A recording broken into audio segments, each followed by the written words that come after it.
A journey that was never completed, a dream that vanished into the ocean waves, and a mystery that sank to the depths of the sea. Hello, how are you? I am under the water. Please help me. Here too much raining. Hello everyone.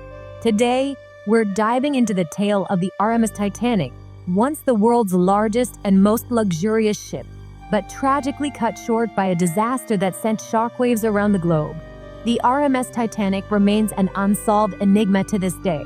Before we embark on this maritime journey, don't forget to hit that subscribe button and ring the notification bell so you never miss a new video.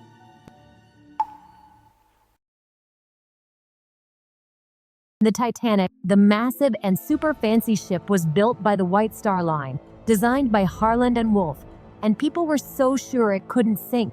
They called it Unsinkable. It was huge, like the biggest and most advanced ship of its time. Construction started in 1909 and wrapped up in 1912. On April 10, 1912, the Titanic set sail on her very first voyage from Southampton to New York. Everyone was so pumped, thinking nothing could go wrong. I mean, it was like the ultimate luxury cruise for the rich and famous. Folks like J.J. Astor, Isidore Straus, and Molly Brown were sailing in the lap of luxury, chilling in their fancy cabins. Despite the unwavering belief in the ship's invulnerability, fate had other plans. Around 11:40 p.m. on April 14th, while everyone was sound asleep, the Titanic hit a huge iceberg. It was a massive collision that flooded 5 of the ship's watertight compartments. As the water poured in, the Titanic started to lose its buoyancy, and the back end of the ship, stern, started to rise up, while the front part, bows, started to sink. This went on for a few hours. Around midnight, they started launching the lifeboats. But here's the thing, the Titanic had a major design flaw. The watertight walls didn't go all the way to the top. So, the water started spilling over from one compartment to the next, making the ship sink even faster. As the night wore on, the ship kept sinking lower and lower, until finally, around 2:20 a.m., the Titanic completely went underwater. As the front part of the ship went under the water, it actually broke into 2 big pieces, the bow and stern, right in the middle section. The bow sank first, followed by the stern. Almost 1,500 people lost their lives in this disaster, and around 700 people were saved in lifeboats and rescued by the RMS Carpathia.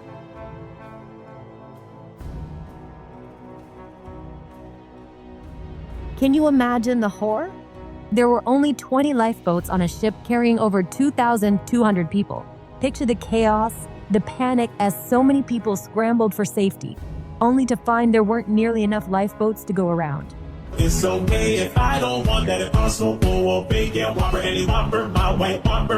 Thousands lost their lives simply because there wasn't a proper emergency plan in place.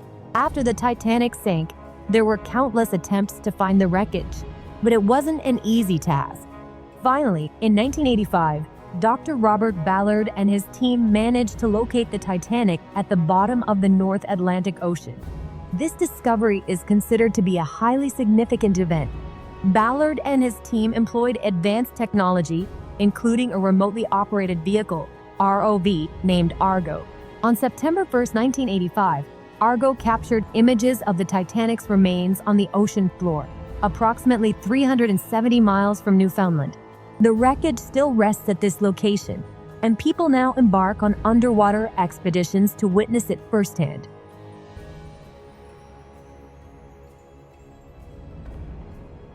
This historic moment brought the story of the Titanic back into the global spotlight. Now, the question arises, could this tragedy have been prevented? The answer is yes, if certain things had been taken care of beforehand. Firstly, the Titanic's design had some flaws, like the watertight compartments that didn't extend to the full height, and the ship's hull material wasn't strong enough to withstand the impact of an iceberg collision. Additionally, the Titanic was traveling at maximum speed during its voyage, despite receiving multiple iceberg warnings. This reflects the overconfidence and negligence of those in charge. If it hadn't been at high speed, there might have been chances of stopping or turning at the time of the collision. The next mistake was the shortage of lifeboats, as the ship's design didn't accommodate enough lifeboats for all passengers and crew. And then there was the delay in evacuation and sending distress signals after the collision, which affected the rescue efforts. The Titanic disaster teaches us a valuable lesson. Never underestimate anything, and always be prepared for the unexpected. It underscores the critical importance of foresight and safety measures.